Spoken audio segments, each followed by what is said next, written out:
Krishna Krishna Hare Hare Hare Rama Rama Rama Hare Hare.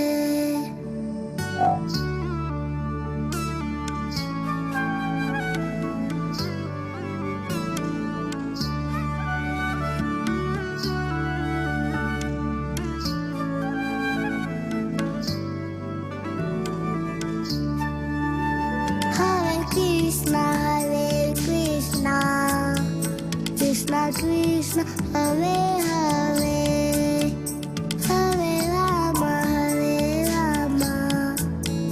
Rama Rama Hare Hare.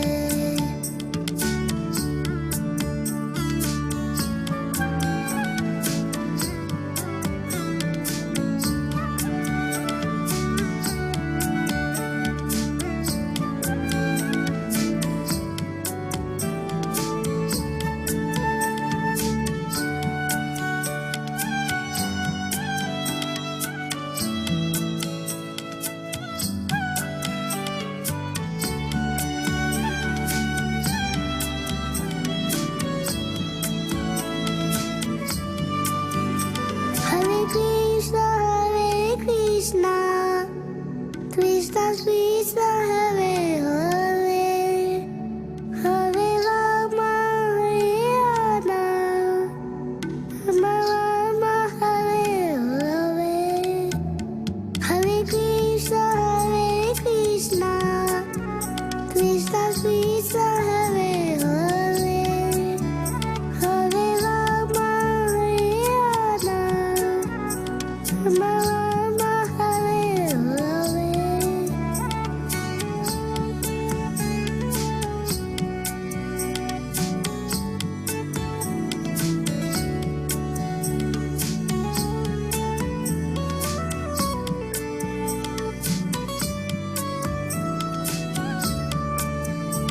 Hare Krishna Krishna Krishna Hare Hare Hare Rama Rama Rama Hare Hare.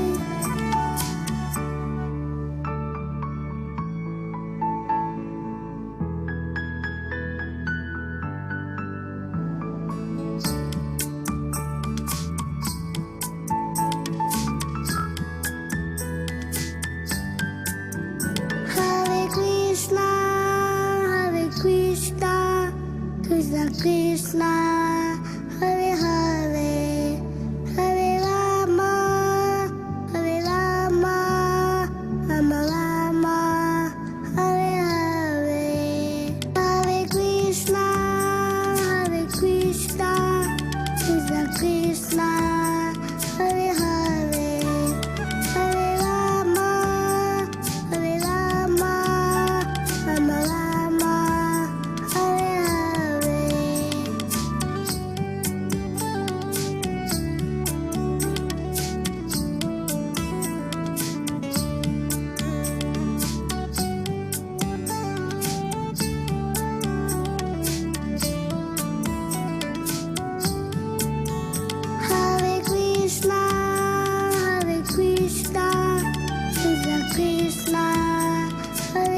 नमो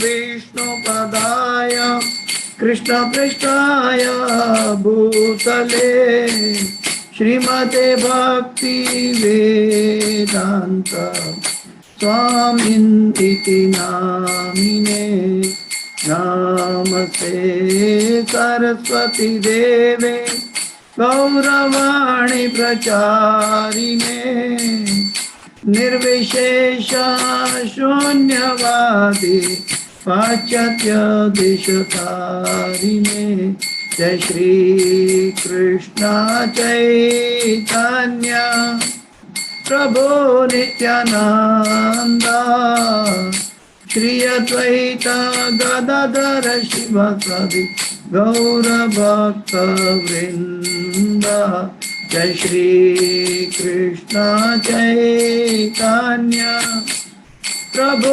नित्यानंद श्री अद्वैत गदाधर शिवसदि गौर भक्त वृंद जय श्री कृष्ण चैतन्य प्रभु नित्यानंद श्री अद्वैत गदाधर शिवसदि गौर भक्त वृंद हरे कृष्ण कृष्ण कृष्ण हरे हरे हरे राम राम राम हरे हरे हरे कृष्ण कृष्ण कृष्ण हरे हरे हरे राम राम राम हरे हरे हरे कृष्ण कृष्ण कृष्ण हरे हरे हरे राम राम राम हरे हरे गोविंद जय जय गोपाल जय जय राधा रमण हरि गोविंद जय जय गोविंद जय जय गोपाल जय जय राधा रमण हरि गोविंद जय जय हरे कृष्ण कृष्ण कृष्ण हरे हरे हरे राम राम राम हरे हरि नाम संकीर्तन की जय। अनंत कोटि वैष्णव वृंद की जय। समावेत भक्त वृंद की जय। शिल प्रभुपाद की जय। गुरुदेव महाराज की जय।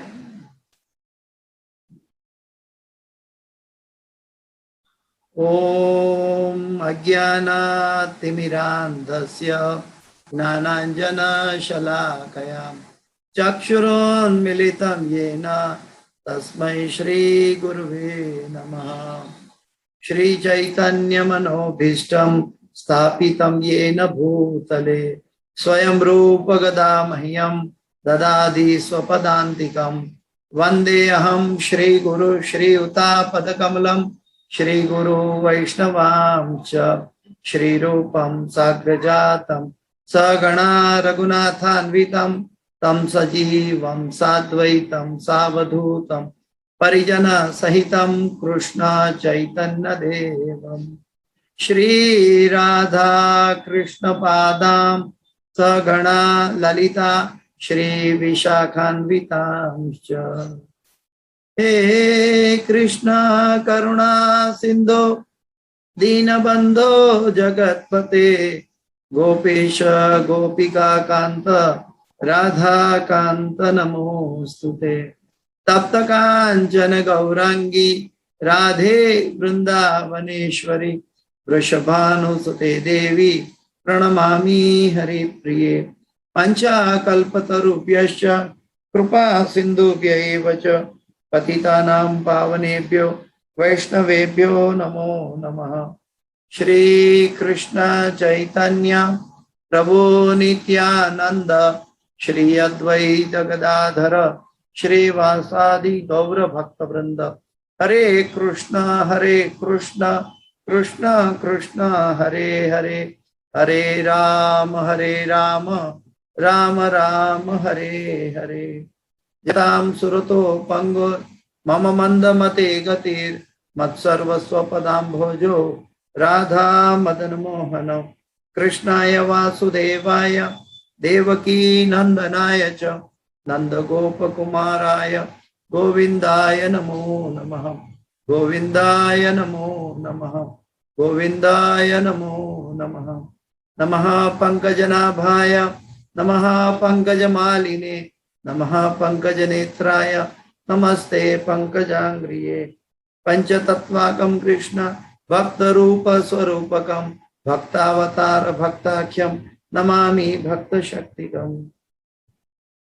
ओम नमो भगवते वासुदेवाय ओम नमो भगवते वासुदेवाय ओम नमो भगवते वासुदेवाय नारायणं नमस्कृत्यं नरं चैव नरोत्तमं देवीं सरस्वतीं व्यासं ततो जयं मुदीरयेत् नष्टप्रायेषु अभद्रेषु नित्यं भागवत सेवया भगवते उत्तम श्लोके भक्तिर्भवति नैष्ठकी।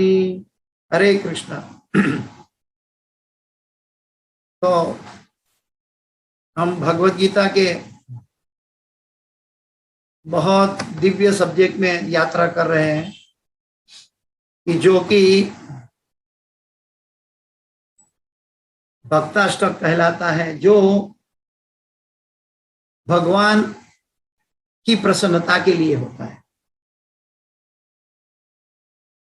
जैसे कि हम जानते हैं कि 12वां अध्याय भक्ति योग कहलाता है। भक्ति योग में भगवान ने 8 श्लोक के अंदर 35 गुरु भक्तों की क्वालिटी के बारे में बताया है, 35 क्वालिटीज। वो 35 क्वालिटी के अंदर भगवान हमेशा बार बार पुकारते हैं, यो मत भक्त समे प्रिय, यो मत भक्त समे प्रिय, यो मत भक्त समे प्रिय। ये सभी क्वालिटी के लिए। तो भक्ति योग के अंदर ये भगवान बता रहे हैं कि यो मत भक्त समे प्रिय। इसका मतलब क्या है कि अगर भक्ति में हम जो भी कुछ करते हैं वो भगवान को प्रिय होना चाहिए। भक्ति किसको कहते हैं? जो भगवान को प्रिय लगे। हमें प्रिय लगे ऐसी बात नहीं है। वो सकाम भक्ति होती है, मतलब की होती है, निष्काम भी हो सकती है, लेकिन उसमें गलतियां भी हो सकती है, कुछ भी हो सकता है, लेकिन अपूर्ण हो सकती है। लेकिन जब भगवान को प्रिय हो ऐसी भक्ति हो जाए, आनुकूल्य संकल्प प्रतिकूल्य वर्जनम, तो ऐसी भक्ति भगवान हमसे चाहते हैं। और ये बात भगवान ने कहाँ बताई? सीधा गीता के जाके बीच में 12वें अध्याय, मतलब भक्ति योग के हृदय के अंदर बताए। यानी कि हमें समझना चाहिए, बहुत भगवान के आदेश के अनुसार, भगवान की दिशा के अनुसार हमें समझना चाहिए कि भक्ति अगर करनी है तो यो मत भक्त समे प्रिय ऐसा होना चाहिए। वो भक्त के अंदर ऐसा लक्षण होना चाहिए जो भगवान को पसंद हो, उसी को भक्ति योग कहते हैं। भक्ति योग का मतलब मनोधर्म नहीं है, सेंटिमेंट नहीं है। भक्ति योग का मतलब है भगवान की इच्छा। लास्ट टाइम हमने पहला ही श्लोक लिया था और एक ही श्लोक, 2 श्लोक के अंतर्गत खाली एक ही श्लोक में हम पूरा करके समाप्त करना पड़ा था, क्योंकि समय की कमी हो गई थी। तो उसी श्लोक को दोहराते हुए दूसरे श्लोक पे चर्चा करेंगे। अद्वेष्टा सर्वभूतानां मैत्र करुण एव च निर्ममो निरहंकार सम दुःख सुख क्षमी संतुष्ट सततं योगी यतात्मा दृढ़ निश्चय मयि अर्पित मनो बुद्धि यो मद भक्त समे प्रियः। अद्वेष्टा सर्वभूतानां मैत्र करुण एव च निर्ममो निरहंकार सम दुःख सुख क्षमी, ये हमने लास्ट टाइम ले लिया था। संतुष्ट सततं योगी यतात्मा दृढ़ निश्चय मयि अर्पित मनो बुद्धि यो मद भक्त समे प्रियः। संतुष्ट सततं योगी यतात्मा दृढ़ निश्चय मयि अर्पित मनो बुद्धि यो मद भक्त समे प्रियः। संतुष्ट सततम योगी यतात्मा दृढ़ निश्चय मयि अर्पित मनो बुद्धि यो मद भक्त समे प्रिय। हरे कृष्ण।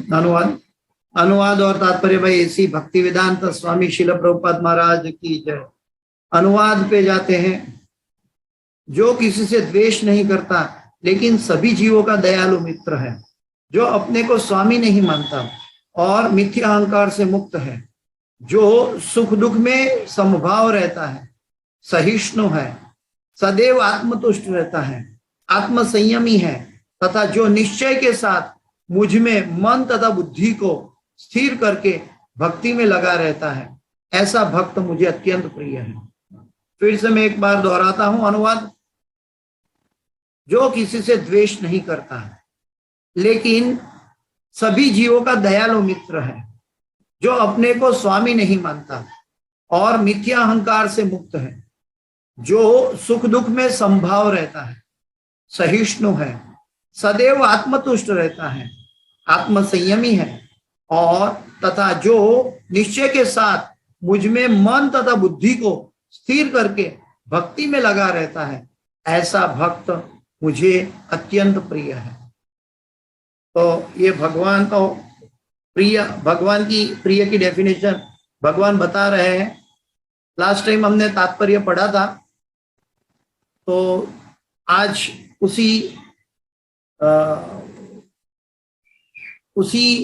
क्या बोलते हैं दिशा में हम लोग आगे चलते हैं। तात्पर्य को फिर से नहीं लेते, लास्ट टाइम हमने तात्पर्य ले लिया था, तो अभी हम चलते हैं फिर से।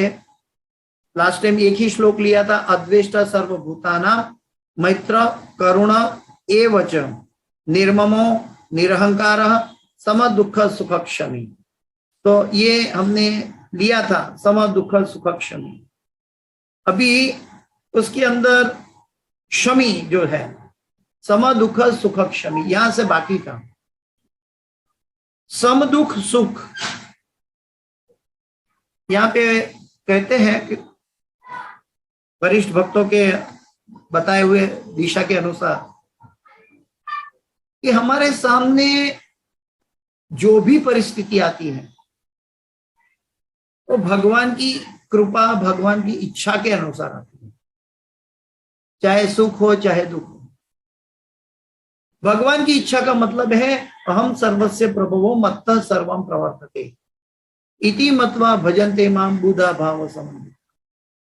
भगवान की इच्छा से आती है। तो कोई कहेगा कि भगवान की इच्छा से आती है तो इसमें हमारा कर्म और हमारा कर्म फल, हमारी इच्छाएं वो कहाँ चली गई? सब भगवान की इच्छा होता है तो कर्म फल कहाँ चला गया, कर्म कहाँ चला गया, हमारी इच्छाएं कहाँ चली गई? तो इसके लिए हमें यही परिस्थिति को फर्दर डीप जाना पड़ेगा कि भगवान जो भी परिस्थिति हमारे सामने रजू करते हैं, भगवान की इच्छा है, लेकिन किसके आधार पे? हमारे किए हुए कर्म के कर्म फल के आधार पे भगवान की इच्छा है। हमारे किए हुए कर्म के कर्म फल, हमने स्वतंत्रता का दुरुपयोग किया था या सही उपयोग किया था। तो सम दुख सुख क्षमी मतलब हर परिस्थिति में वो क्षमा प्रार्थी है। यहाँ पे बताया कैसे इसको समझ सकते हैं। लास्ट टाइम बताया था एक 2 माले का घर है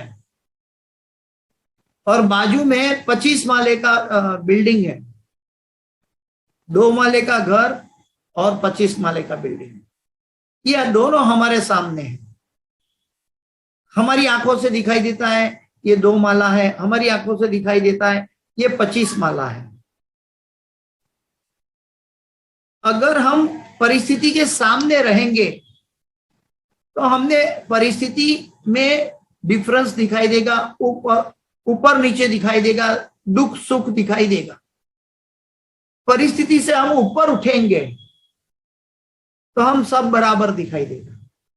अगर 2 माले का बिल्डिंग या 25 माले का बिल्डिंग, ये दोनों बिल्डिंग को हम हवाई जहाज से, एरोप्लेन से देखते हैं तो एरोप्लेन जब उसके ऊपर से गुजरता है तो दोनों का रूफ टेरेस प्लान के हिसाब से दोनों इक्वल दिखते हैं, बराबर दिखते हैं। तो उसमें कोई अंतर नहीं दिखता कि भाई ये भी एक ऐसा टेरेस है, वो भी एक ऐसा टेरेस है। वो टेरेस के नीचे किसमें कितनी भी बड़ी समस्या होने दो, किसमें कितनी छोटी समस्या होने दो, लेकिन ऊपर उठने से हमें बराबर दिखाई देगा। ठीक वैसे ही जब हमारे सामने समस्याएं आती हैं, वो समस्याओं को हमें उठकर देखना चाहिए।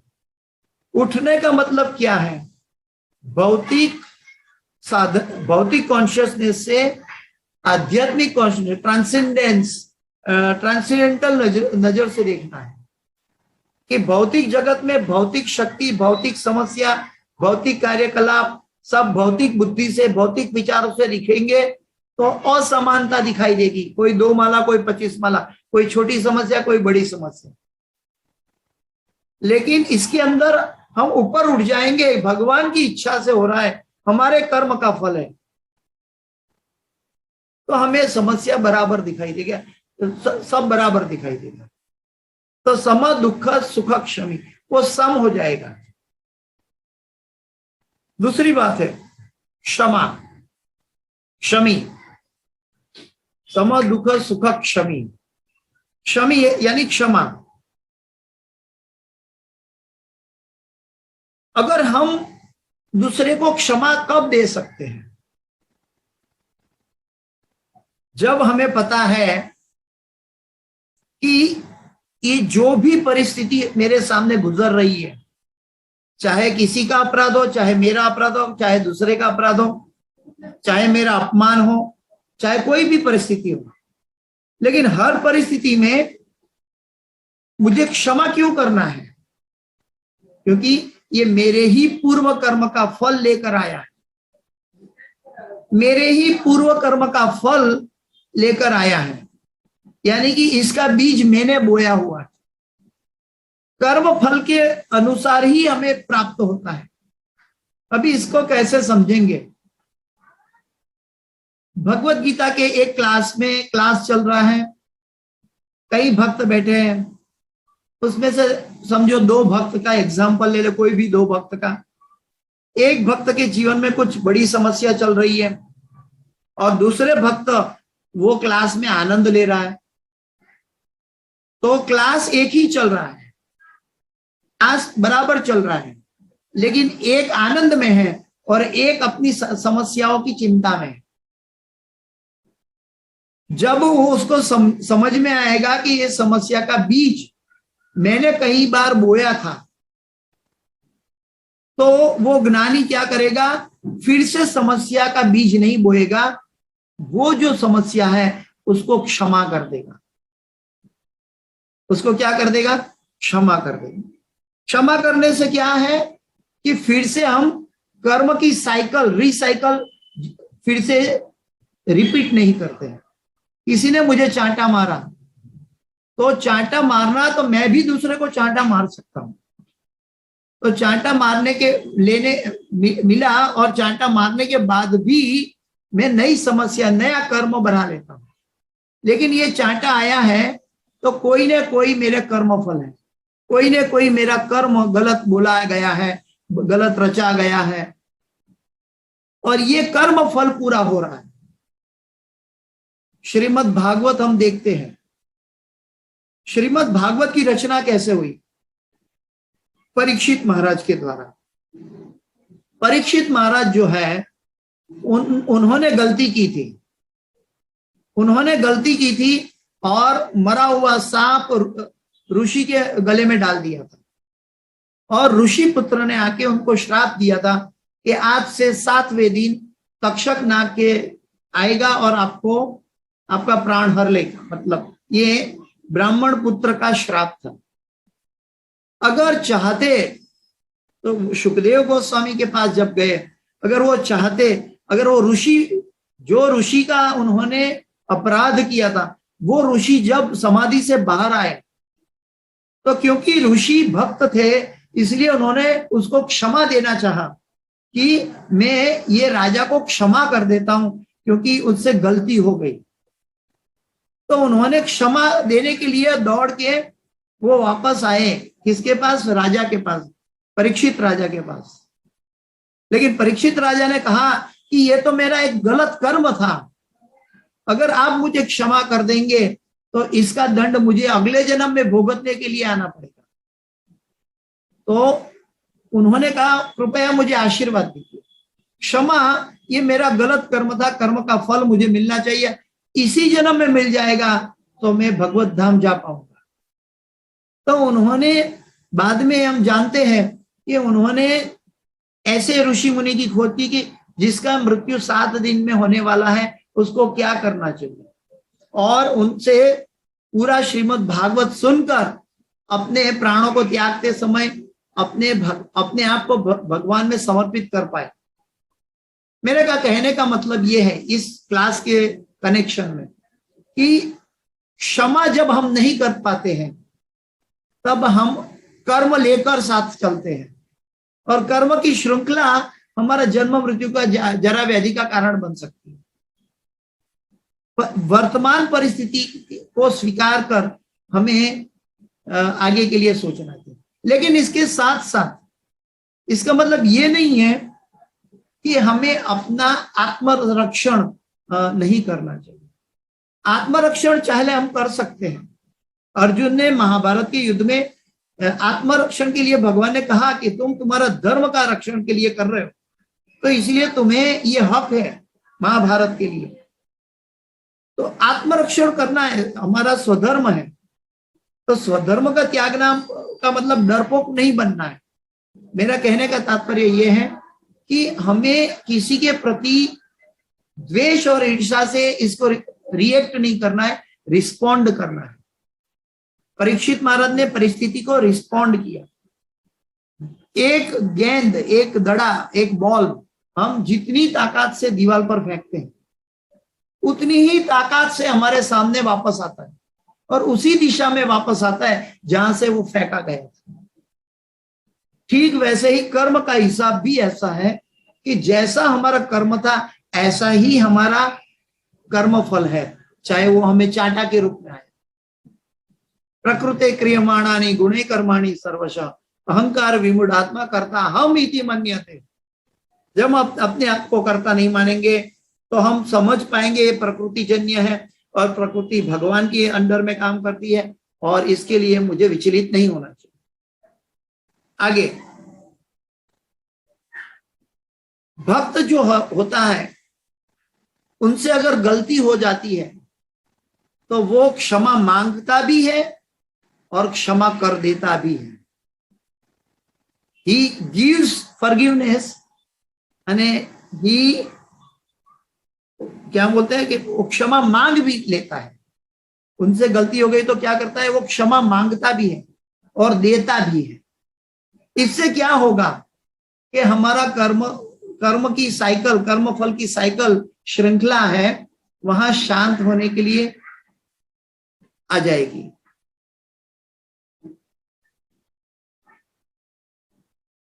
कभी कभी ऐसा होता है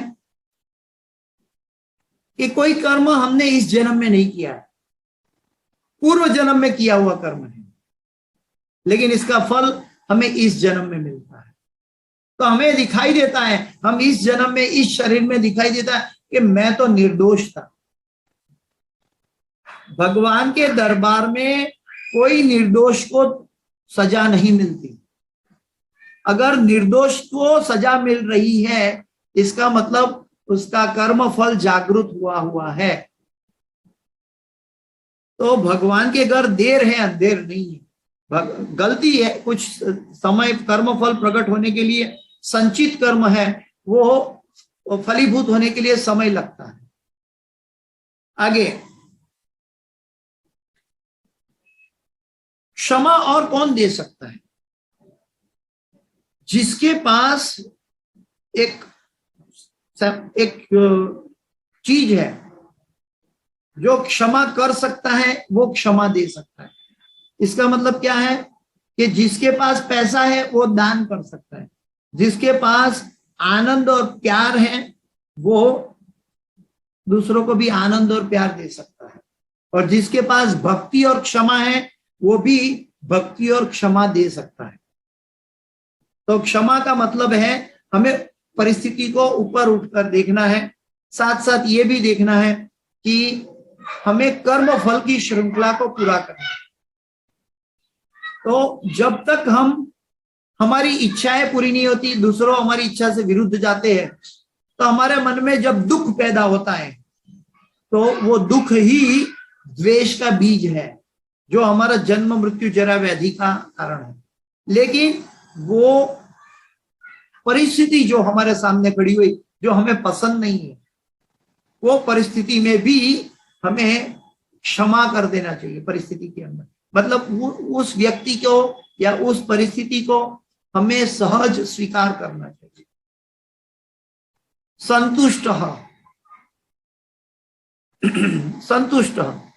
संतुष्ट यानी कि सैचुरेशन एक अर्थ में कहा जाता है, लेकिन सैचुरेशन इसका सही अर्थ नहीं है। सेटिस्फिकेशन ये इसका सही अर्थ है। सैचुरेशन किसको कहते हैं? एक पानी में नमक डालो, डालते जाओ, फिर एक समय आ जाएगा वो नमक उसमें डिसॉल्व नहीं होगा, वो सैचुरेट हो गया। तो ये एक सैचुरेशन है। और सेटिस्फिकेशन क्या है कि आज मेरा पेट भर, मुझे कोई गुलाब जामुन दे रहा है खाने के लिए, आज मैं खा रहा हूं, पेट भर गया, मुझे बहुत पसंद है, पेट भर गया, लेकिन फिर से मैं दूसरे दिन तो खाऊंगा। तो दूसरे दिन को खाऊंगा इसका मतलब है सेटिस्फिकेशन नहीं, मतलब सैचुरेशन आज के लिए दिखाई देता है। हमें क्या करना चाहिए? संतुष्ट, हर परिस्थिति में संतुष्ट रहना है। संतुष्ट का दूसरा शब्द क्या इस्तेमाल किया जाता है? चॉइसलेस बनना।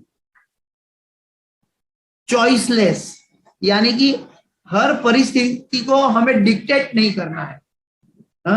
हमें इसको क्या दूसरे शब्दों में क्या कहते हैं? Lord it over material nature, Prabhupada ji कहते हैं। Our struggle for existence, lord it over on material nature, ऐसा हम कर रहे हैं। लेकिन हमें क्या करना है? इसमें क्या करना है कि हमें चॉइसलेस बनना है। चॉइसलेस का मतलब है हर परिस्थिति को स्वीकारना है। चॉइसलेस, हर परिस्थिति को समझ लेना है। हमारे अंदर कोई कंप्लेन नहीं होनी चाहिए। हाँ, जब हमारे अंदर कंप्लेन पैदा होती है, हमारा ओपिनियन पैदा होता है, इसका मतलब हम संतुष्ट नहीं है। जब हम अपना ओपिनियन रजू करते हैं तब हम संतुष्ट नहीं है। इसीलिए आचार्यगण और विद्वान लोग कहते हैं आज के कलयुग में लोकशाही है। लोकशाही में क्या होता है? हर एक व्यक्ति अपना मत रजू करता है। अपना मत रजू करने का मतलब है वो संतुष्ट नहीं है परिस्थिति से। लेकिन पहले के जमाने में क्या था? राजाशाही होती थी। तो राजाशाही में क्या है? एक राजा कहते उसी के हिसाब से हमें प्रजा सुखी रहती है, आनंद में रहती है और प्रजा जीवन बिताती है। तो प्रजा को एक ट्रेनिंग मिल रही है किसकी? कि जो राजा कहे उसमें संतुष्ट रहे, क्योंकि वो ट्रेनिंग हमें मृत्यु के बाद भी काम आने वाली है। जो भगवान की इच्छा है उसमें हमें संतुष्ट रहना, हमें हर परिस्थिति में संतुष्ट रहना। तो भगवान का भक्त कैसा होना चाहिए? संतुष्ट। संतुष्ट यानी कि अगर मौका मिला तो भी नहीं ठीक है, नहीं मिला तो भी ठीक है, हर परिस्थिति में संतुष्ट। चॉइसलेस, जिसको दूसरे शब्दों में कहेंगे चॉइस प्रमाण था। आजकल पहले के जमाने में टीवी में चित्रहार आता था। चित्रहार यानी कि फिल्मी सॉन्ग का एक प्रोग्राम आता था। उसमें हर रोज अलग अलग पिक्चर के गाने आते थे और हर सभी लोग उसमें संतुष्ट आनंद करते थे। आज क्या हो गया? हर एक के मोबाइल में जो चाहे गाना सुन सकते हैं, चॉइस मिल गई। पहले चॉइस नहीं थी, जो टीवी पर आता है, रेडियो पर आता है, वही सुनना है। आज क्या हो गया? मोबाइल सबके हाथ में, जो इच्छा चाहे वो सुन ले। उससे क्या हो गया? मुझे एक सुनना पसंद है, मेरी पत्नी को दूसरा सुनना पसंद है, मेरे बच्चे को तीसरा सुनना पसंद है। जितनी ही फ्रीडम आ गई उसके साथ परिस्थिति असामान्य बन गई। परिस्थिति का मतलब संतुष्टि से हम बाहर चले गए। जितना हम प्राप्त करने गए तो संतुष्टि हमारी चली गई। तो ये चीज हमें ध्यान रखना है। जैसे बच्चे स्कूल में अंताक्षरी पढ़ते हैं, खेलते हैं अंताक्षरी, तो अंताक्षरी में जो लास्ट अक्षर आता है वही अक्षर पे दूसरे को गाना गाना होता है। जो लास्ट अक्षर आता है उसी के ऊपर से दूसरे को गाना गाना होता है। अंताक्षरी खेलते हैं बच्चे, तो उसमें चॉइस नहीं है। जो शब्द मिला उसी पर दूसरा गाना होगा। हमारे सामने जो परिस्थिति है उसी पर हमारा आगे का कार्यकलाप होना है। हमें संतुष्ट रहना है, हमें सम दुख सुख क्षमी रहना है, संतुष्ट। दूसरी बात है संतुष्ट सततम योगी। सततम, सततम का मतलब है कि धैर्य, हमारे अंदर धैर्य होना चाहिए। ये सब जानना ये एक पोजीशन, एक पर्टिकुलर परिस्थिति के लिए नहीं है। Success is not a destination, success is a journey. Success is not a destination, success is a journey. तो संतुष्ट हमारे अंदर आई, हमारे अंदर सम दुख सुख क्षमी आया। ये सब जो कार्यकलाप, जो भगवान ने क्वालिटी भगवान बता रहे हैं, अद्वेष्टा सर्वभूतानां मैत्र करुण एव च निर्ममो निरहंकार सम दुख सुख क्षमी संतुष्ट सततम।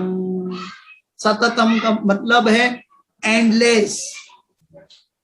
ये परिस्थिति में भक्त हमेशा ऐसी अवस्था में रहना चाहिए, मतलब उसकी मन की परिस्थिति ऐसी होनी चाहिए जो हमेशा संतुष्ट रहे।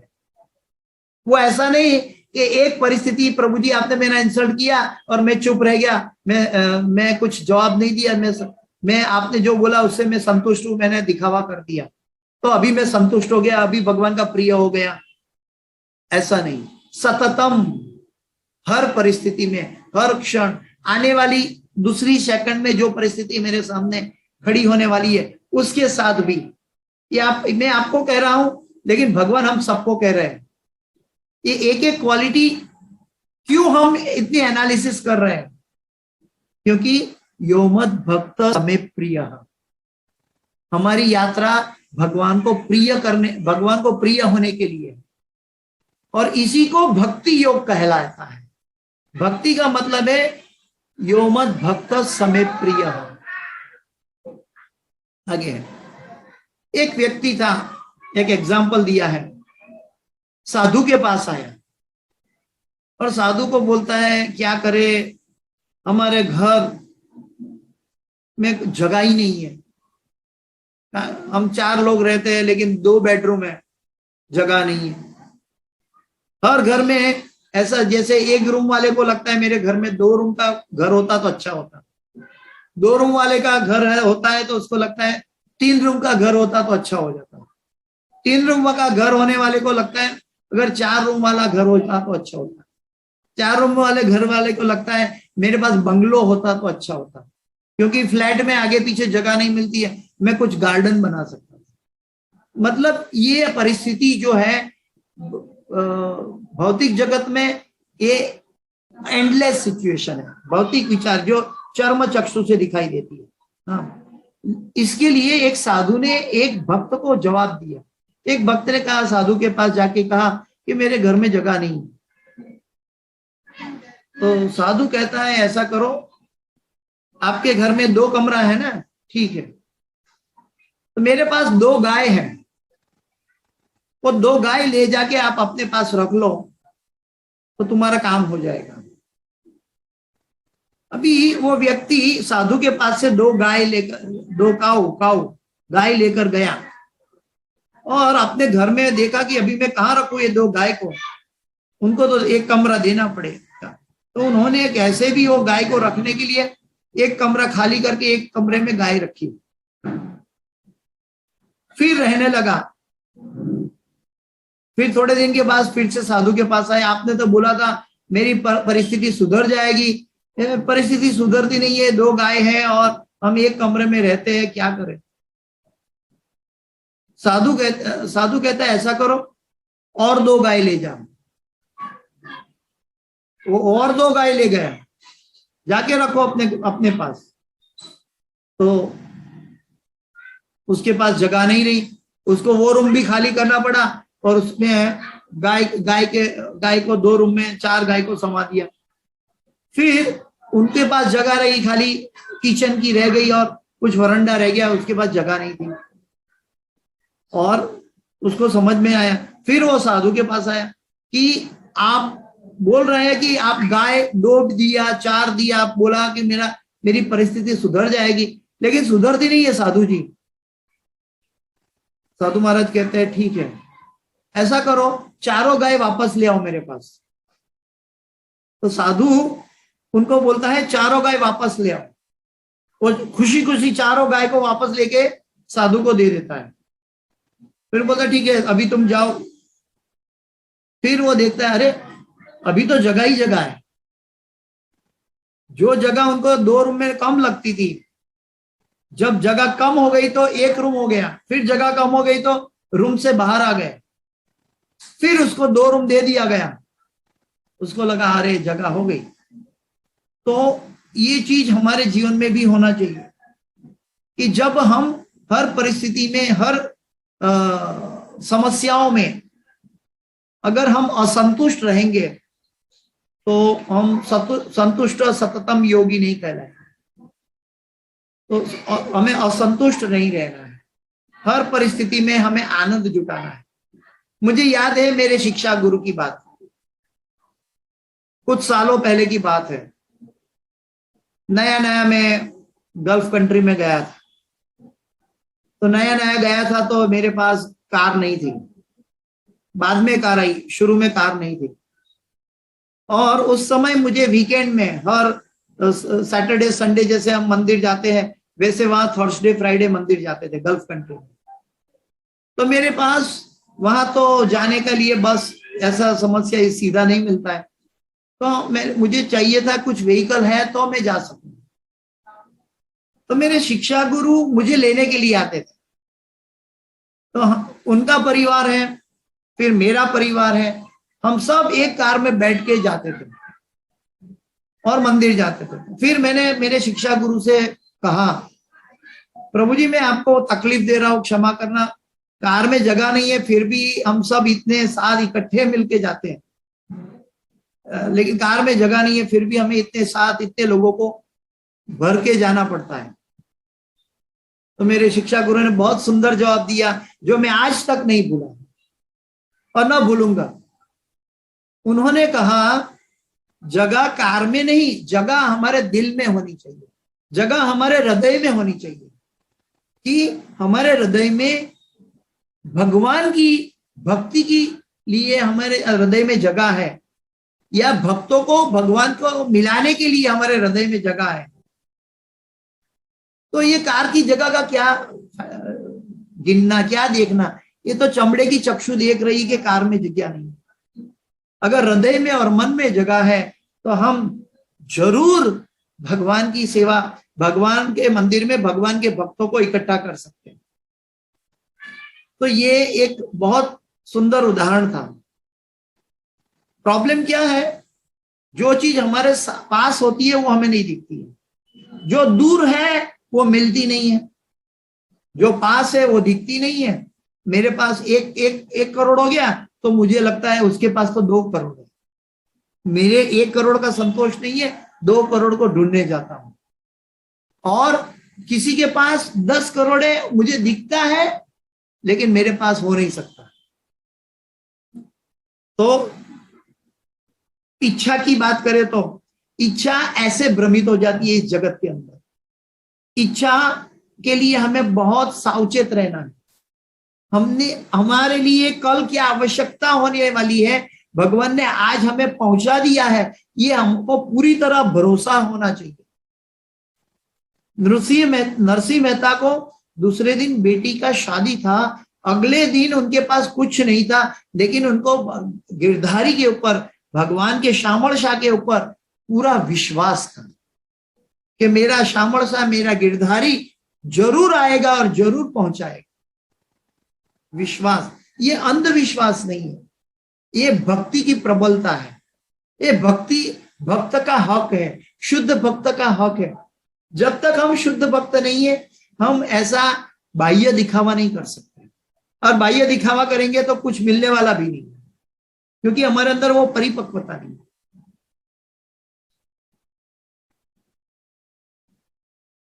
आगे बताता है योगी, संतुष्ट सततम योगी। योगी का मतलब है क्या है? सतत कनेक्शन करना। योग, योग यानी कि आत्मा का परमात्मा के साथ कनेक्शन। योग यानी कि भौतिकता को आध्यात्मिकता से समर्पित कर देना, आध्यात्मिकता को समर्पित कर देना। हमारा कनेक्शन, जीव का कनेक्शन भगवान के साथ, उसको कहते हैं भक्ति योगी। तो संतुष्ट सततम योगी, योगी की बात है। तो योगी का मतलब है कि जो हमेशा भगवान के साथ कनेक्टेड रहता है। योगी एक क्षण की अवस्था नहीं है कि भाई मैं योगी बन गया और फिर 1 घंटे के बाद मैं योगी नहीं हूं, ऐसा नहीं। योगी का मतलब है कि वो भक्ति योगी है, सतत भगवान के साथ उसका एवर कनेक्शन चालू है। उसको कैसे, ये कनेक्शन कैसे रख सकते हैं? एवर कनेक्शन हम कैसे रख सकते हैं? मान लो हमारे पास चाबी, एक गाड़ी की चाबी खो गई, हम कहीं बाहर चले गए, गाड़ी लेकर बाहर गए और गाड़ी बाहर से उतरे गाड़ी को लॉक किया और गलती से चाबी कहाँ रखी हम भूल गए, और फिर हम अपने काम में चले गए, लेकिन हमारा पूरा दिन मन में विचार रहेगा मैंने चाबी कहाँ रखी होगी, मैंने चाबी कहाँ रखी होगी, मैंने ऐसे डोर बंद किया था, उसके बाद में कहाँ गया था, उसके बाद में कहाँ क्या किया। हर एक चीज को एनालिसिस करके चाबी के ऊपर कॉन्सेंट्रेट हो जाते हैं, क्योंकि चाबी खो गई है। ठीक वैसे ही हमारे जीवन में भगवान खो गए हैं। भगवान का ऐसा स्मरण सतत रहना चाहिए कि कब 84 लाख से योनि भटकते हुए मनुष्य योनि में आया है, कब वो कृष्ण मुझे प्राप्त होगा, इसी मनुष्य जन्म में क्या मिलेगा, क्या कब होगा। परीक्षित महाराज वुम्ब से, माता के वुम्ब से भगवान ने रक्षा की थी, ब्रह्मास्त्र के द्वारा ब्रह्मास्त्र छोड़ा गया था, तो ब्रह्मास्त्र से भगवान ने सुदर्शन चक्र से माता के गर्भ में रक्षा की थी। तो परीक्षित महाराज बाहर आके वो सतत ढूंढ रहे थे, देख रहे थे कि वो जो मुझे बचाने वाले था, ये वो है, ये वो है, ये वो है, ये वो है। हर एक में एनालिसिस करके परीक्षा करते थे कि ये मेरा कृष्ण ये था कि जो मुझे बचाने आया था, वो था, वो था, वो था, वो था। तो वो जब ऐसा सतत निरीक्षण हुआ, तो इसके लिए उनका नाम पड़ा परीक्षित। वो सतत परीक्षण करने वाले थे। ठीक वैसे ही चाबी खो गई तो हम सतत चाबी को ढूंढते हैं। तो जीवन में भगवान बिसर गए हैं मन से। भगवान हमसे नहीं छोड़ा है, भगवान ने कभी हमको नहीं छोड़ा है, हमने भगवान को छोड़ दिया है। तो हमने भगवान को छोड़ दिया है तो स्मरण हमें करना होगा। भगवान को स्मरण करने की जरूरत नहीं, भगवान को याद ही है कि ये मेरा अंश है, ये मेरा पुत्र है। तो योगी का मतलब है कनेक्शन, हमें अपना कनेक्शन भगवान के साथ जोड़ना है। भगवान ने पावर लेके कनेक्शन का आउटलेट हमें दे रखा है। तो योगी इसको कहते हैं, संतुष्ट सततम योगी। तो हमें समझना चाहिए कि भगवान ही हमारी मेन चाबी है, मेन डिश है। साइड डिश को हमें ध्यान नहीं देना। संसार की समस्या, संसार की कार्यकलाप, संसार का आवागमन, इसके ऊपर हम ध्यान केंद्रित करेंगे तो हमारा असली कि भाई हमने पूरा दिन काम कर लिया लेकिन चाबी में नहीं मिली तो गाड़ी आगे कैसे जाएगी, हम तो रास्ते में हैं, हम तो जन्म मृत्यु जरा व्याधि की रास्ते में हैं और भगवान धाम तक कैसे पहुंचेंगे। तो ये चाबी हमारे पास होनी चाहिए और वो चाबी है भगवान की। भगवान कब मिलेंगे, कैसे मिलेंगे, भगवान को क्या अच्छा लगता है, भगवान को मैं कैसे आकर्षित करूं, भगवान को कैसे मैग्नेट की तरह बुलाऊं। जैसे शास्त्र में बताया गया कि जो भगवान का संकीर्तन चलता है, भगवान का अर्च विग्रह है, भक्तों का संग है, उस समय जो व्यक्ति हाथ ऊंचा करके अपने आप को समर्पित करके आनंद में जो भगवान के सामने नाचता है, कूदता है संकीर्तन में, भगवान कहते हैं मैं उसको ऐसे जीव के पास खरीदा जा सकता हूं, खरीदा जा सकता हूं।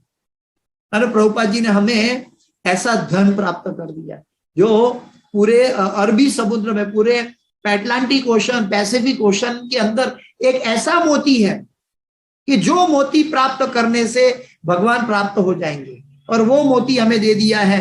हरे कृष्ण कृष्ण कृष्ण हरे हरे, हरे राम राम राम हरे हरे। इसके साथ हमें सतत जुड़ा रहना है। ये योगी है, यतात्मा। योगी से ऊपर यतात्मा का मतलब है स्थायी भाव। यतात्मा ऐसा आत्मा। यतात्मा का मतलब है आत्मसंयमी। आत्मसंयमी मतलब वो जो भाव है भगवान के साथ कनेक्शन का, वो खाली फ्राइडे क्लास के लिए नहीं है, फ्राइडे शाम को 8 बजे के लिए नहीं है। 8 बजे क्लास होगा, वो भाव आ गया, 9 बजे चला गया, ऐसा भाव नहीं। यतात्मा मतलब वो सतत, वो हमेशा स्थायी भाव से रहेगा। ये इनबिल्ट क्वालिटी हो जाएगी। जैसे कि गुड़ के अंदर मिठास है, तो गुड़ के अंदर एक इनबिल्ट क्वालिटी है, मिठास है। गुड़ को चाहे सुबह में स्पर्श करो, चाहे दोपहर को खाओ, चाहे रात को खाओ, चाहे सुबह में खाओ, चाहे आज खाओ, चाहे 10 साल बाद खाओ, गुड़ अपना क्या देगा, मीठापन देगा। ठीक वैसे ही भक्त का ये स्थायी भाव होना चाहिए। स्थायी भाव का मतलब है कि वो हमेशा नम्र रहेगा, हमेशा। तो इसके मतलब हमें समझना चाहिए कि क्या क्या क्वालिटी हमें चाहिए। ये क्वालिटी हम क्यों चाहते हैं, क्योंकि यो मद भक्त स प्रिय। भगवान कहते हैं ऐसा भक्त मुझे प्रिय है। क्या हम भगवान को प्रिय होना चाहते हैं? अगर चाहते हैं तो ये भगवान चाहते हैं हमसे, तो भक्त साथे हो। दूसरी बात है, ऐसा स्थायी भाव कब होगा, जब भक्तों के संग में रहे। जब भक्तों का संग बिसर जाएगा तो ऐसा लगेगा चलो अभी 2 घंटा सत्संग हो गया, चलो अभी थोड़ा सब लोग अपने अपने घर गए हैं, चलो थोड़ा आराम कर लेते हैं, चलो कुछ खाना खा लेते हैं, चलो कुछ और प्रवृत्ति कर लेते हैं। तो भगवान का जो संग था, भक्तों का संग था, वो छूट गया। पता क्या है, आप जंगल में जाके देखो तो हिरण जो होता है, हिरण, वो हिरण एक अकेला नहीं घूमता, वो सभी हिरण एक साथ घूमते हैं। 25, 50, 100 हिरण जो होता है एक साथ घूमता है जंगल में, ये अकेले नहीं घूमते। तो अगर उसके सामने सिंह भी आ जाता है तो वो अटैक नहीं करता। नहीं, क्यों नहीं करता? क्योंकि सभी हिरण साथ में हैं। अगर हम सभी भक्त के संग में रहेंगे तो महामाया हमारे पर अटैक नहीं कर पाएगी। जो भौतिक जगत की माया है वो हमारे पर अटैक इसीलिए करती है कि हम अकेला रहना चाहते हैं। अगर वही हिरण अकेला हो जाए, जंगल में सभी हिरण से बिछड़ जाए, तो सिंह मार के खा जाता है उसको। अगर हम भौतिक जगत में अकेला रहना चाहते हैं तो भौतिक माया को पार कर पाना दुष्कर हो जाएगा, क्योंकि मय्याध्यक्षेन प्रकृति सूयते सचराचरम। तो भगवान की अध्यक्षता में प्रकृति काम करती है और भगवान चाहते हैं कि मेरा चिंतामणि धाम में आके कोई गलती ना करे, गलत इच्छा ना करते, इसलिए उसकी इच्छाएं हर क्षण उसका टेस्ट चलता है भक्त का, और वो टेस्ट इसीलिए चलता है कि उसको कभी वो बिछड़ गया तो भी संतुष्ट रहना चाहिए। तो कैसे होगा? अगर हम सब विद्यार्थी हैं तो कलौ संघे, कलयुग में सभी संघ से जाना होता है। जैसे है कोई समस्या स्वर्ग में आ जाती है तो सभी देवतागण इकट्ठा होके इंद्र देवता के पास जाते हैं। इंद्र देवता अगर वो समस्या को सॉल्व ना कर पाए तो इंद्र देवता सीधा जाकर सबको लेकर जाते हैं ब्रह्मा जी के पास। ब्रह्मा जी के पास भी समस्या सॉल्व नहीं होती है तो सभी देवतागण, इंद्र देवतागण, ब्रह्मा जी सब मिलकर जाते हैं शिव जी के पास। फिर भी समस्या सुलझ नहीं जाती तो शिव जी ब्रह्मा जी को लेकर, इंद्र को लेकर, सभी देवी देवता गण को लेकर जाते हैं भगवान विष्णु के पास। तो वहां भी संग है।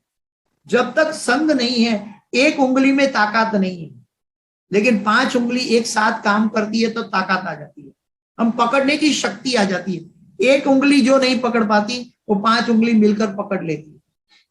ठीक वैसे ही इस भौतिक जगत की माया के अंदर हमें भक्तों के संग में रहेंगे तो हम यथात्मा कहलाएंगे। वो हमारे लिए वो योगी बनना, सततम बनना, वो बहुत सहज हो जाएगा, इजीली हो जाएगा।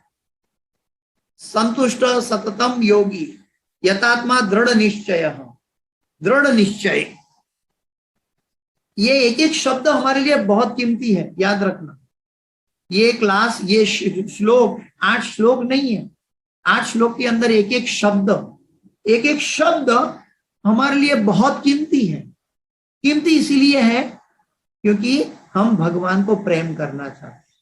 यो मद भक्त समे प्रिय, दृढ़ निश्चय।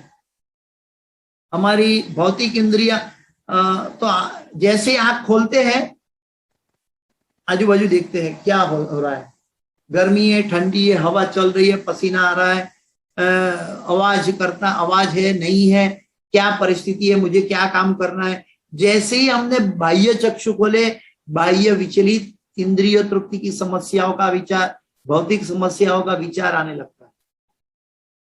तो जो भगवान के साथ सतत जुड़ा रहता है उसको दृढ़ निश्चय कहा जाएगा। दूसरे शब्दों में कैसा कहेंगे, जैसे कि इंग्लिश में एक एग्जाम्पल है, बैचलर। एक व्यक्ति बैचलर यानी कि वो अकेला है, उसने शादी नहीं किया। दूसरा बैचलर होता है, उसने शादी किया था लेकिन अभी उनकी पत्नी घर में, वो बाहर अभी अकेला है, तो वो बैचलर जर्नी में बैचलर है। तीसरा है कि उसने शादी की है लेकिन पत्नी चल बसी भगवान के घर में, तो वो अभी अकेला हो गया, तो वो भी बैचलर कहलाता है।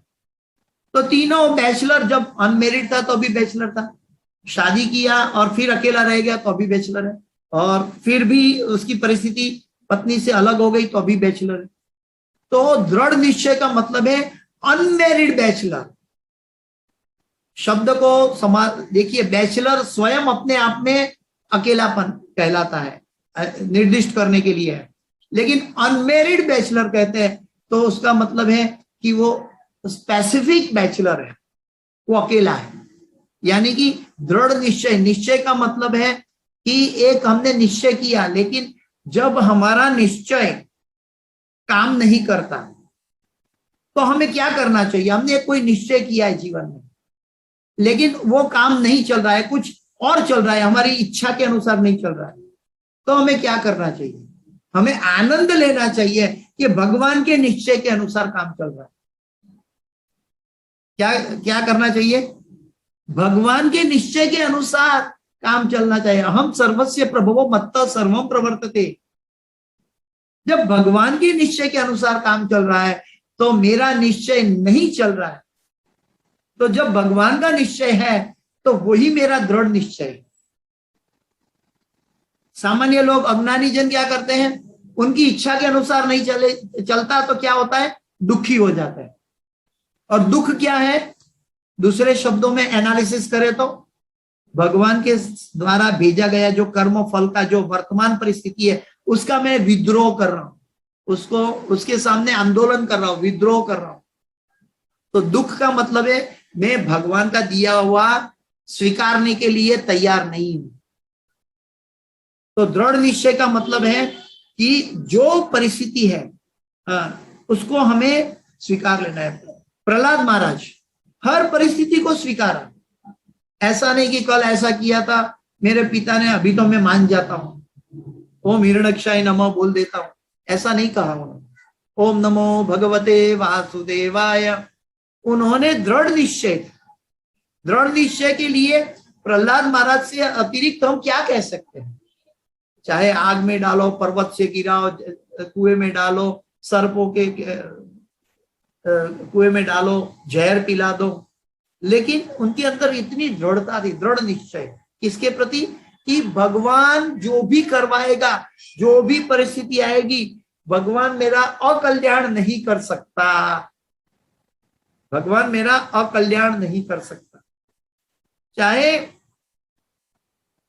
कोई भी परिस्थिति हो, हमारी इम्तिहान तब होती है जब विपरीत परिस्थिति में हम निश्चय पूर्वक रहे, दृढ़ रहे, उसको कहते हैं निष्ठा। विपरीत परिस्थिति में हम सौम्य, हमारी यात्रा गुरु मुख पद्म वाक्य चित्ते ते कोरिया, वो यात्रा चलती रहनी चाहिए विपरीत परिस्थिति में भी। मुझे याद है, मेरी अपना एक एग्जाम्पल है, मैंने नया चैंटिंग शुरू किया था 1992 में। 1992 में मैंने नया चैंटिंग शुरू किया था, और मुझे एक आदत थी कि मैं मन में चैंटिंग नहीं कर सकता था, मैं बोल के चैंटिंग करता था। मैं मन में चैंटिंग करता तो भटक जाता था, इसलिए मैं बोल के, मैंने आदत हो गई थी, नेचुरल आदत, कि मैं बोल के चैंटिंग करूं जो मेरे लिए फेवरेबल थी। हरे कृष्णा कृष्ण कृष्ण हरे हरे, हरे राम राम राम हरे हरे। तो मैं ये ऐसा चैंटिंग करता था। और प्रभुपाद जी का सुना था कि थोड़ा जोर से बोलना और खुद सुनना, तो मैं थोड़ा जोर से बोलता था। अभी क्या था कि मेरे गले को ये एक्सरसाइज नहीं थी पहले, तो एक ही तरह का शब्द बोला जाता है, हरे कृष्णा कृष्ण कृष्ण हरे हरे, तो एक ही शब्द बार बार गले में वो एक दूसरे से टकराता है। जब आवाज निकलती है, आवाज की कंपन निकलती है, तो धीरे धीरे एक ही, जब बोल दे, ज्यादा बोलने लगा, आवाज से बोलने लगा, धीरे धीरे वो घिस के उसके अंदर से खून यानी कि ब्लड निकलने लगा, लोही निकलने लगा, और लोही निकलने लगा। फिर मैं बोल नहीं पा रहा था, अरे बाप रे मैं क्या करूं, मैं इतना पापी हूं, मेरे से बोला नहीं जाता, भगवान मैं आपका नाम कैसे बोलूं, खून निकल रहा है। तो मैं तो विचलित हो गया, अरे प्रभु मैं लायक नहीं हूं शायद भगवान का इतना प्रसाद के लिए, इसलिए मुझसे ये महामंत्र बोला नहीं जाता, मेरे गले से खून आ रहा है, मैं क्या करूं। मैं दूसरे दिन मंदिर में गया, सीधा मेरा शिक्षा गुरु को बोला कि मुझे तो ऐसा हो रहा है, मैं मन में नहीं कर सकता और बोल के करता हूं तो खून आता है, क्या करूं। तो उन्होंने कहा कि आप खून को आने दो, लेकिन आप चैंटिंग करते रहो, खून को आने दो, ये आपका अंदर का जहर है, निकलने दो, कितना भी बहने दो, तुम चैंटिंग करते रहो। पता क्या है, 2 दिन में अपने खून निकलना अपने आप बंद हो गया, अपने आप 2 दिन में वो खून निकलना बंद हो गया, और तब से आज तक वो चैंटिंग चल रही है। ये गुरु की कृपा है। समुद्र मंथन हुआ था तभी भी पहले जहर निकला था, तो वो जहर के रूप में निकला, लेकिन धीरे धीरे वो अमृत पान करवाएगा। तो हमारे अंदर ये दृढ़ निश्चय होना चाहिए कि भगवान का नाम हमें सही दिशा में अमृत का पान कराने वाला है, चाहे रास्ते में नहीं मिल रहा है। जैसे हम पदयात्रा करते हैं, चलते चलते रास्ते में प्यास लगी है, लेकिन पानी नहीं मिल रहा है, पानी की बोतल खत्म हो गई, और अभी पानी नहीं मिल रहा है, तो भक्तों को पूछते हैं पानी है कहीं, तो सबका पानी खलास है और यात्रा चल रही है, अभी डेस्टिनेशन तक नहीं पहुंचा है, फिर भी हम चलते रहते हैं और एक समय आ जाता है पानी मिल जाता है। लेकिन पानी नहीं मिल रहा करे हम यात्रा रोक देंगे तो वहां बैठे बैठे पानी नहीं मिलने वाला है। हमें पानी मिलने के लिए चलना होगा। ठीक वैसे ही भगवान को प्राप्ति करने के लिए, भगवान के दिए हुए ऐसे दिव्य गुण को लिए हमें सतत प्रयत्नशील रहना होगा। ये विद्यार्थी का अवस्था है। और धीरे धीरे जब हमारे अंदर भगवान हमारे हृदय के ऐसे भाव नेचुरल में दिखेंगे, अभी तो हमें करना पड़ता है, लेकिन ये इनबिल्ट क्वालिटी हो जाएगी, तो भगवान कहते हैं यो मद भक्त समे प्रिय मयि अर्पित मनोबुद्धि, यो मद भक्त समे प्रिय मयि अर्पित मनोबुद्धि। अभी समय क्या होने जा रहा है? 9:08 हो रहा है, समय पूरा होने जा रहा है। संतुष्ट सततम योगी आज लिया था, वहां से शुरू किया था। संतुष्ट सततम योगी यथात्मा दृढ़ निश्चय मयि अर्पित मनोबुद्धि। अभी तो सेकंड लाइन में चल रहा है मयि अर्पित मनोबुद्धि। देखिए एक श्लोक के अंदर कितनी ताकत है। भगवान ने एक एक शब्द करोड़ों रुपये के दिए हुए हैं। इसके अंदर कितना समझना है, कितने मन को सफाई करना है। और ये मन सफाई के लिए तब तैयार होगा जब बहुत नम्र होगा। जब बहुत स्टीफ हो जाएगा तो वो टूट जाएगा। जैसे भक्ति लता बीज नम्र होती है तो उसको जैसा बेंड करो बेंड हो जाएगी, लेकिन एक पेड़ बन गया, उसका थड़ जो कड़क हो गया वो नम्र नहीं बन सकता, वो झुक नहीं सकता। तो भगवान की ये भक्ति लता बीज, भगवान की जो दी हुई ये भक्ति है, ये भक्ति की हमारी लता को नम्र रखने के लिए सतत हमारे पास हरे कृष्ण महामंत्र का बीज हमारे साथ होना चाहिए। वो सॉल्यूबल है, वो ऐसा है कि हमारी हर एक मन की परिस्थिति को नम्र बना के रखेगा। जैसे श्री चैतन्य महाप्रभु भी कहते हैं अपने शिक्षा अष्टक में 3रे श्लोक में, तो ऐसे नम्र रहना है।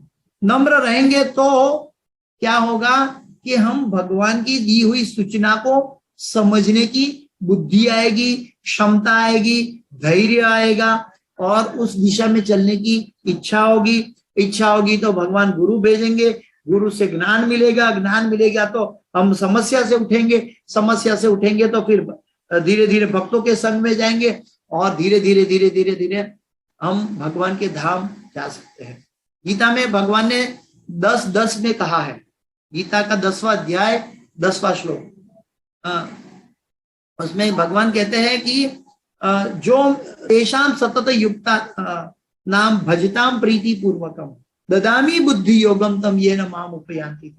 तेषां सतत युक्ता नाम, जो सतत युक्त रहता है, भक्तों के संग रहता है, ऐसा व्यक्ति को भगवान हृदय में ज्ञान देंगे। तो यहाँ पे भगवान कहते हैं मयि अर्पित मनोबुद्धि यो मद भक्त समे प्रिय। मेरी दी हुई बुद्धि का उपयोग करके, जो अज्ञानी जन है वो बुद्धि को ऐसा करता है ये मेरी बुद्धि से मैंने अर्जित किया है, ये पैसा मेरी बुद्धि से कमाया हुआ है, ये पैसा मैं मेरी बुद्धि से डॉक्टर बन गया। लेकिन भगवान कहते हैं मयि अर्पित मनोबुद्धि, मेरी दी हुई बुद्धि, ये कभी नहीं भूलना। चाहे आप डॉक्टर बन जाओ, पीएचडी बन जाओ, तो आचार्यगण बताते हैं कि your MSc chartered accountant degree, engineer, PhD, MBBS, ये हमें मृत्यु के समय काम नहीं आएगी। हमारे मृत्यु के समय क्या काम आएगा कि जो कितना भगवान का नाम हमने निस्वार्थ, निष्पक्ष, निर्मलता से शुद्ध नाम लिया हुआ है। भगवान ने हमें मयि अर्पित मनोबुद्धि के लिए भगवान बहुत फाइन ट्यूनिंग कर रहे हैं जीव के साथ। फाइन ट्यूनिंग क्या कर रहे हैं कि भगवान चाहते हमसे मन, मयि अर्पित मनोबुद्धि, मेरे द्वारा दी गई बुद्धि है, ये कभी ना भूलो।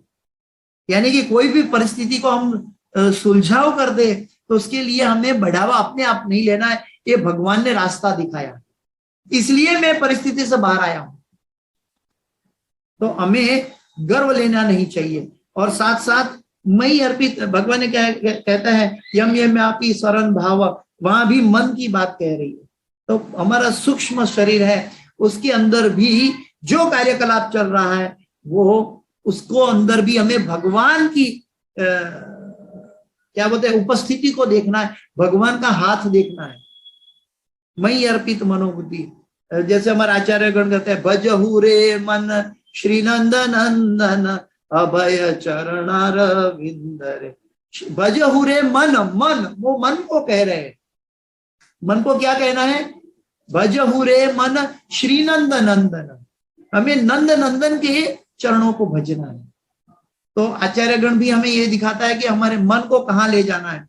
भगवान भी कहते हैं मई अर्पित मनोबुद्धि।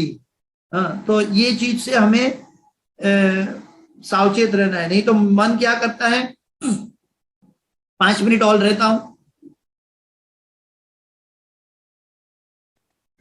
5 प्रकार के मन होते हैं यहाँ पे बताया।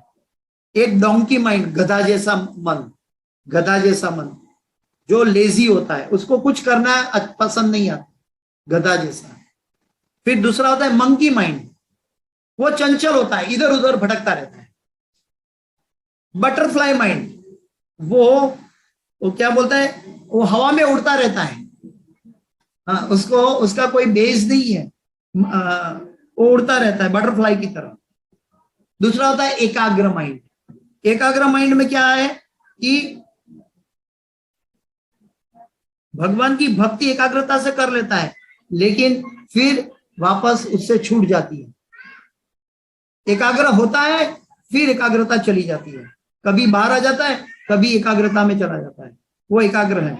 उसके ऊपर एक मन है निरुद्ध मन, वो 1 सेकंड के लिए भी कहीं नहीं जाता। वो 1 सेकंड के लिए भी कहीं नहीं जाता। वो मन कृष्ण को देना है, निरुद्ध मन। तो मन के 5 प्रकार हैं। डोंकी माइंड नहीं होना चाहिए, लेजी नहीं बनना है, मंकी माइंड नहीं बनना है, इधर से उधर, आज ये सत्संग में गया, कल उधर सत्संग में गया, कल परसों तीसरे संप्रदाय में गया, चौथे दिन चौथे संप्रदाय में गया, और सभी से मैं सुन रहा हूँ प्रभु जी मैं तो बहुत कीर्तन में भक्ति में लगा हूँ, लेकिन हम 10 जगह पानी खड्डा खोद के पानी नहीं निकलेगा। एक जगह खड्डा खोदना है और गहरापन में जाना है, और वो गहरापन शास्त्र के अनुसार होनी चाहिए, भक्तों के अनुसार होनी चाहिए, भक्तों शास्त्रों के द्वारा होनी चाहिए, गुरु के निर्देशन में होनी चाहिए। आज मैं यहाँ मेरी इस कक्षा को यहाँ मैं विराम दे रहा हूं। किसी का कोई प्रश्न है तो पूछ सकता है।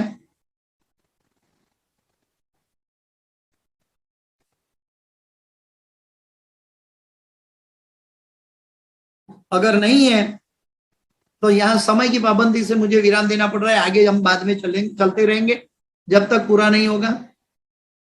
इस क्लास की कोई भी सुकृति है तो जहां से मुझे ये ज्ञान मिला है, ऐसे वरिष्ठ भक्तगण जिन्होंने ने मुझे ये क्लास के लिए मदद की है, वो भक्तगण, और मेरे गुरु के जरिए मुझे ये अवसर प्रदान किया है, तो मेरे गुरु को, प्रभुपाद जी को, ये सभी और सभी श्रोतागण जो मुझे भगवान की भक्ति करने के लिए एक इंस्ट्रूमेंट बना के बुलवा रहे, सभी के चरणों में कोटि कोटि दंडवत प्रणाम। और किसी इसके अंदर कोई भी त्रुटि रह गई है तो मेरी अपनी एक कृपा है, मुझे क्षमा करें। इस क्लास की कोई भी सुकृति है मेरे गुरु को मैं समर्पित करता हूं, और जो भी त्रुटि है कृपया मुझे क्षमा करें। वांछाकल्पतरुभ्यश्च कृपा सिंधुभ्येव च पतितानां पावनेभ्यो वैष्णवेभ्यो नमो नमः। अनंत कोटि वैष्णव वृंद की जय।